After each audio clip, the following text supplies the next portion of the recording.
Hello friends, welcome to the Exams Made Simple. So we are back with the Indian Express analysis for today, that is 13th of September, and explain section में काफ़ी important articles आए हैं. So we'll be discussing them. मैं आपको पहले ही कह देती हूँ, अगर आप ये वीडियो देख रहे हैं और आपको ये वीडियोस अच्छे लग रहे हैं तो प्लीज़ पहले ही आप लाइक कर दीजिए and do share it among your friends. और अगर सब्सक्राइब नहीं किया है तो आप खुद भी कर लीजिए और फ्रेंड्स को भी बोल दीजिए सब्सक्राइब करने के लिए, because we'll keep bringing such initiatives for UPSC. Okay, तो शुरू करते हैं. सबसे पहले है supreme courts 3 question test for validity of 10% EWS यानी extremely weaker sections quota. Okay, तो अभी क्या हुआ है कि कॉन्स्टिट्यूशन 103rd अमेंडमेंट एक्ट आया था जिसने 10% कोटा दिया था for EWS, that is economically weaker section. Sorry, I said extremely, I suppose. तो इकोनॉमिकली वीकर सेक्शंस के लिए 10% कोटा दिया था 103rd अमेंडमेंट एक्ट में. एंड दिस कोटा ये कहाँ के लिए वैलिड था? गवर्नमेंट जॉब्स और एडमिशन्स के लिए. तो अब सुप्रीम कोर्ट इस चीज़ को एग्जामाइन करेगी कि क्या ये बेसिक स्ट्रक्चर को वायलेट करता है या फिर नहीं. तो इसमें 3 इश्यूज़ को सुप्रीम कोर्ट लेगा. तीनों बेसिक स्ट्रक्चर से ही रिलेटेड है. सबसे पहले ये है कि क्या ये बेसिक स्ट्रक्चर को ये एक्ट वायलेट करता है अगर ये इकोनॉमिक क्राइटेरिया पे स्पेशल प्रोविजंस कर रहा है, यानी कि जो रिजर्वेशन दिया जा रहा है अगर उसको इकोनॉमिक क्राइटेरिया पे दिया जाए तो क्या इससे बेसिक स्ट्रक्चर वायलेट होता है. दूसरा इशू ये है कि अगर स्पेशल प्रोविजंस दिए जाते हैं in relation to admission private unaided institutions को, तो क्या उस केस में बेसिक स्ट्रक्चर वायलेट हो रहा है. ओके, पहला हो गया इकोनॉमिक क्राइटेरिया के बेसिस पे कर रहे हैं तो क्या वायलेट हो रहा है. दूसरा, अगर आप प्राइवेट अनएडेड जो इंस्टीट्यूशंस हैं यानी एजुकेशनल इंस्टीट्यूशंस वगैरह हैं तो आप वहाँ के एडमिशन को यदि रेगुलेट कर रहे हो तो क्या उससे बेसिक स्ट्रक्चर ब्रीच हो रहा है. एंड थर्ड, कि क्या इससे बेसिक स्ट्रक्चर वायलेट हो रहा है कि जो ये EWS रिजर्वेशन बनाया गया है इसमें socially economically educationally backward classes, OBCs, SCs और STs को एक्सक्लूड किया गया है. ओके, तो आपको ये प्रोविजंस भी याद रखने हैं और ये बेसिक स्ट्रक्चर को वायलेट करेंगे या नहीं करेंगे ये सुप्रीम कोर्ट डिटरमिन करेगा. ओके, तो आपको याद रखना है ये किसके लिए इकोनॉमिक क्राइटेरिया के बेसिस पे कर रहा था एंड प्राइवेट अनएडेड इंस्टीट्यूशंस में भी रेगुलेशन था. और तीसरा कि इसमें SCs, STs, OBCs को एक्सक्लूड किया गया था फ्रॉम EWS रिजर्वेशन. तो सबसे पहले देखते हैं कि 103rd अमेंडमेंट है क्या. तो इस एक्ट ने जो है कॉन्स्टिट्यूशन को अमेंड करके इसके 15 और 16th आर्टिकल में क्लॉजेज ऐड की हैं, that is the 6th clause in both of them, जिसमें 10% रिजर्वेशन देने की बात की गई है टू EWS को other than the backward classes, SCs, STs and in higher educational institutions. और साथ में इनिशियल रिक्रूटमेंट भी देने की बात की गई है इन गवर्नमेंट जॉब्स. ओके, और इस अमेंडमेंट में जो है स्टेट गवर्नमेंट्स को एम्पावर किया गया है कि वो इकोनॉमिक बैकवर्डनेस के बेसिस पे रिजर्वेशन दे सकते हैं. बिफोर प्रोसीडिंग मैं आपको बता दूंगी आर्टिकल 15 और 16 के बाकी क्लॉसेस क्या हैं. तो ये तो आपको पता है कि आर्टिकल 15 जो है जैसे वो डिस्क्रिमिनेशन को प्रोहिबिट करता है on grounds of religion, race, caste, sex और प्लेस ऑफ बर्थ. फाइन, तो ये तो हो गया इसका पहला क्लॉज. सेकंड क्लॉज जो है इसमें यही बताता है कि कौन सी जगहों पे डिस्क्रिमिनेशन नहीं किया जाना चाहिए, लाइक पब्लिक प्लेसेस वगैरह में अगर आप करोगे तो that would be punishable. Now जो इसका थर्ड क्लॉज है इसमें है कि स्टेट जो है उसको पावर दिया गया है कि वो स्पेशल प्रोविजंस बना सकता है फॉर विमेन. और फोर्थ क्लॉज में दिया है कि इसी तरीके से स्टेट स्पेशल प्रोविजन बना सकता है for advancement of any socially and educationally backward classes या फिर SCs और STs के लिए. ठीक है, तो थर्ड क्लॉज में विमेन को दिया गया है, फोर्थ क्लॉज में SCs, STs और SC/BCs को दिया गया है. और फिफ्थ जो क्लॉज है उसमें स्पेशल प्रोविजंस स्टेट बना सकता है इनके एडमिशन के लिए टू एजुकेशनल इंस्टीट्यूशंस, जिसमें प्राइवेट एजुकेशनल इंस्टीट्यूशंस भी इंक्लूडेड हैं, भले वो एडेड हो या स्टेट द्वारा एडेड ना हो. ओके, तो इसी तरीके से आर्टिकल 16 में भी EWS के लिए 6th क्लॉज बनाया गया है. आर्टिकल 16 किस लिए है? It guarantees equal opportunity in the matters of public employment. Fine. तो जो ये एडिशनल क्लॉजेज हैं इनमें स्टेट की हमने बात करी ना, यानी कि पार्लियामेंट, ओके, उनको स्पेशल पावर दी गई है that they can make laws for SCs, STs, OBCs and EWS, okay. और EWS का जो रिजर्वेशन दिया गया है it is actually based on the recommendation of a commission. कौन सी कमीशन थी जिसने ये रिकमेंडेशन दिया था, प्लीज़ इसका नाम नोट कर ले। It was headed by major general SR Sinho, okay, he is retired major general SR सिन्हो।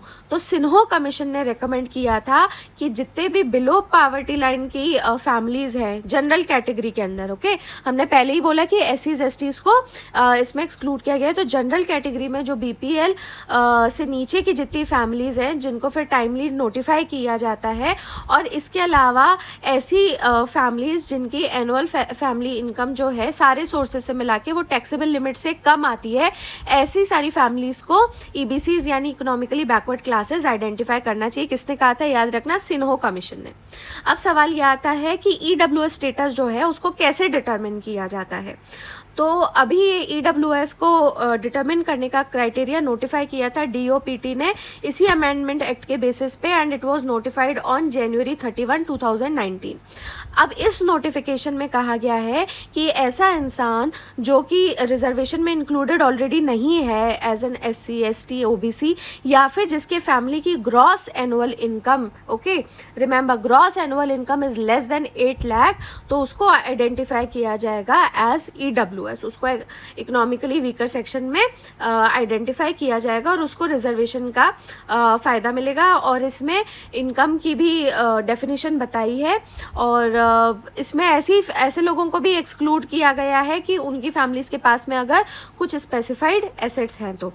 और अभी लेकिन कमिटी ने जो रिपोर्ट दी, एक्चुअली बीच में ऐसा हो गया था कि सुप्रीम कोर्ट ने सवाल पूछा था because of like some challenge in the court. तो उस टाइम पे सुप्रीम कोर्ट ने पूछा था कि आपने 8 लाख की लिमिट कैसे तय की है। तो उसके बाद में जब ये कमेटी बनी थी और ये जब कमीशन ने रिकमेंडेशन दी थी उसके अनुसार फिर गवर्नमेंट ने इसको एक्सेप्ट किया है, इसी साल किया है। और कमेटी का ये कहना था कि ये जो थ्रेशोल्ड बनाया गया है 8 लाख का एनुअल इनकम का, वो रीजनेबल है EWS के लिए और उसको रिटेन करना चाहिए। लेकिन इन्होंने ये कहा है कि जहाँ जिस फैमिली के पास में 5 एकड़ या उससे ज़्यादा की एग्रीकल्चरल लैंड है उसको आप एक्सक्लूड कर सकते हो, फाइन। और कहा है कि अगर रेसिडेंशियल एसेट वाला क्राइटेरिया है तो आप पूरी तरीके से उसको हटा सकते हो। तो अब इस चैलेंज जो ये अभी किया गया है इसका बेसिस क्या है, मतलब इस अमेंडमेंट को क्यों चैलेंज किया गया है। तो एक्चुअली में एक चीज़ आपको याद रखनी होगी, ये केवल इसके लिए नहीं, आपको हमेशा याद रखनी है कि जब भी कोई लॉ को चैलेंज करता है तो उसको अब अनकॉन्स्टिट्यूशनल प्रूव करने का बर्डन पिटिशनर के ऊपर ही जाता है। तो अब इस केस में एक्चुअली में पिटिशनर का क्या कहना है कि ये जो अमेंडमेंट एक्ट है ये बेसिक स्ट्रक्चर जो है कॉन्स्टिट्यूशन का उसको वायलेट करता है। और ये क्यों कह रहे हैं वो, क्योंकि जो स्पेशल प्रोटेक्शन दिया जाता है सोशली डिसएडवांटेज ग्रुप्स को दिया जाता है। रिमेंबर, इनका कहना क्या है पिटिशनर्स का कि ये सोशली डिसएडवांटेज ग्रुप्स को दिया जाता है which is a part of the basic structure.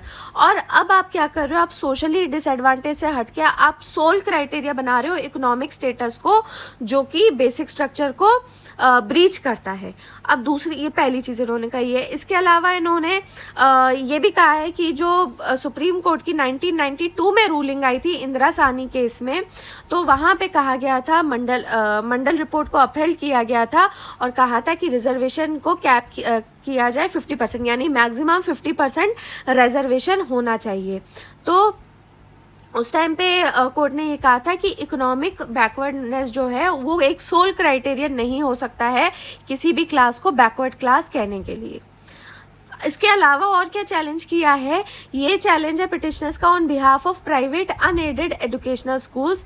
इन्होंने ये कहा है कि इनका फंडामेंटल राइट है कि वो किसी ट्रेड या प्रोफेशन को प्रैक्टिस करें, और ये राइट इनका वायलेट हो जाता है क्योंकि एक तरीके से अब स्टेट इनको कंपेल कर रहा है कि ये रिजर्वेशन पॉलिसी लेकर आए और मेरिट से हटके भी कुछ लोगों को एडमिट किया जाए, यानी वही इकोनॉमिकली वीकर सेक्शंस को आप मेरिट से हटके ही ना आप उनको रिजर्वेशन दोगे। तो इस तरीके से स्टेट कंपेल कर रहा है। तो इस चीज़ के ऊपर प्राइवेट अनएडेड स्कूल्स ने भी इंस्टीट्यूशंस ने भी चैलेंज किया है। ओके, तो अभी गवर्नमेंट का स्टैंड क्या है अभी तक, तो अभी तो ऐसा है कि जो सोशल जस्टिस मिनिस्ट्री उन्होंने कहा है कि भाई आर्टिकल 46 जो है कॉन्स्टिट्यूशन का, वो DPSPs के अंडर आते हैं। आर्टिकल 46 उसमें स्टेट की ड्यूटी है कि इकोनॉमिकली वीकर सेक्शंस को भी प्रोटेक्ट किया जाए। तो इनका मतलब अभी तक रीज़न यही है। ओके, आगे देखते हैं अब इसमें क्या होता है। Next is on Gyanvapi mosque, और इसके ऊपर एक्चुअली में आज 3 आर्टिकल आए थे, so we won't go through them. इसमें यहाँ पे इस आर्टिकल में बहुत अच्छे से समझाए, काफ़ी अच्छे से एक्सप्लेन किया हुआ है, तो आपको यहीं से क्लियर हो जाएगा। तो अभी जो वाराणसी की डिस्ट्रिक्ट कोर्ट है, वहाँ पे एक चैलेंज किया गया था अंजुमन इंतज़ामिया मस्जिद कमेटी द्वारा, और वहाँ पे एक्चुअली सिविल सूट्स फाइल किए गए हैं कि ज्ञानवापी मॉस्क में जो एक टेम्पल है माँ श्रृंगार गौरी, वहाँ पे उनको राइट टू वर्शिप मिले। तो अब इसके अगेंस्ट जो है इस कमेटी ने चैलेंज किया था, लेकिन वाराणसी डिस्ट्रिक्ट कोर्ट ने इनके चैलेंज को डिसमिस कर दिया है। और ये केस अभी कहाँ पे पहुँचा है ये देख लेते हैं। तो these are not like burning issues, तो आपको है ना इनका अपडेट अपने पास में रखना ही होगा, बिकॉज इसमें जैसे अभी आप देखोगे इस आर्टिकल में हम 3 एक्ट डिस्कस करेंगे। तो आपसे डायरेक्टली है ना क्या कहते हैं, यूपीएससी मेंस में तो अक्सर करता है कि डायरेक्टली आपसे एक्ट पूछ लिया जाता है या उसका पर्टिकुलर प्रोविजन पूछ लेते हैं। ओके, तो केस अभी तक क्या रहा है, पिछले साल सिविल सूट की अगर बात करें तो 5 विमेन ने ये सूट फाइल किए थे, और इन्होंने कहा था कि इनको राइट टू वर्शिप दिया जाए ज्ञानवापी मॉस्क कॉम्प्लेक्स के अंदर ही। फाइन, तो उसके बाद में फिर अप्रैल में इस साल क्या हुआ, जो सिविल जज थे उन्होंने वीडियो सर्वे किया मॉस्क का, जहाँ पे ये कहा जा रहा था कि शिवलिंग है वज़ू खाने में। और उसके बाद में फिर अंजुमन इंतज़ामिया ने ही सुप्रीम कोर्ट को मतलब यहाँ पे चैलेंज किया है कि आप जो है वो एक तरीके से मॉस्क का रिलीजियस कैरेक्टर चेंज करना चाह रहे हो। तो इसमें आपको अब एक एक्ट याद रखना है, places of worship act 1991। Okay, तो ये एक्ट जो है प्लेसेस ऑफ वर्शिप एक्ट पहली बात तो कब का है, 1991 का है, यानी उस टाइम पे आया था जब बाबरी मस्जिद का जो उस टाइम पे पूरी मूवमेंट चल रही थी वो एकदम पीक पे थी, राइट। और उस एक्ट ने बार किया था कि किसी भी जगह का प्लेस ऑफ वर्शिप का रिलीजियस कैरेक्टर कन्वर्ट नहीं किया जा सकता है from how it existed on August 15, 1947। तो इंडिपेंडेंस के टाइम पे अगर कोई जगह को मॉस्क कहा गया है या कोई जगह पे टेम्पल है, तो उसका कैरेक्टर क्या है, एक हिंदू टेम्पल या फिर एक मॉस्क का, तो आप उसके कैरेक्टर को चेंज नहीं कर सकते हो as it existed during the independence. Fine, तो अभी सुप्रीम कोर्ट ने क्या किया, 20 मई को इसको ट्रांसफ़र कर दिया डिस्ट्रिक्ट जज को, सिविल सूट को, और उसके बाद में फिर इसके ऊपर वो इंटरवीन करेंगे। तो अब प्रिलिमिनरी रूलिंग क्या रही है वो देख लेते हैं। तो देखो मॉस्क ने क्या आर्ग्यू किया था इस केस में, इन्होंने 3 चीज़ों पे कहा था कि आपको कायदे से बार करना चाहिए सिविल सूट को। और पहला था प्लेसेस ऑफ वर्शिप एक्ट 1991 जो मैंने आपको बताया, इसका जो सेक्शन 4 है, याद रखना इस सेक्शन के सेक्शन 4 में ये डिक्लेरेशन है कि प्लेस ऑफ वर्शिप जो 15 अगस्त 1947 को जो कैरेक्टर है वही उसका रिलीजियस कैरेक्टर नहीं होगा। और इसमें अगर कुछ भी सूट या अपील आती है कि इसके रिलीजियस कैरेक्टर को चेंज किया जाए तो फिर वो बिल्कुल रिजेक्ट कर दिया जाएगा और उसको आप कन्वर्ट नहीं कर सकते हो। तो मुस्लिम साइड का ये उनका आर्ग्यूमेंट है कि अगर आप ये सिविल सूट्स को आप अलाउ करते हो, यानी जो लेडीज़ कह रही थी कि इनको ज्ञानवापी मॉस्क में जाके पूजा करने दी जाए, तो अगर आप इस चीज़ को अलाउ करते हो, सूट को अलाउ करते हो, तो जो मॉस्क का 600 साल से कैरेक्टर है वो ऑल्टर हो जाएगा।